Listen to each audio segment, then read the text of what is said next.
The CSS Profile is a web portal created by the College Board to help students get non-federal financial aid directly from colleges. While it does not replace the FAFSA, which is meant to help students get financial aid from federal sources, it is worth your while to fill one out. What colleges require it? Mostly private colleges require the CSS Profile, though some out-of-state programs at public universities also require it.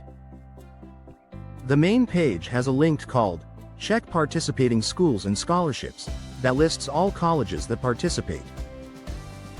What will you need to fill it out? The hardest part of filling out the CSS Profile is collecting the required documents. Make sure to keep digital copies of the following documents: Social Security information, parents and student tax returns, W-2s, 1040s, including recent pay stubs and records of untaxed income, statements on bank and investment accounts, the value of your business or farm, and mortgage and home equity information. Some schools may request information about divorced, separated parents, or non-custodial parents. When do you submit the CSS Profile? Each college has their own deadline for submitting the CSS Profile, which is not the same deadline as the FAFSA. Therefore, make sure to check the due dates for each school. While there is a fee to submit the CSS Profile, there are also conditions that allow students to get a fee waiver.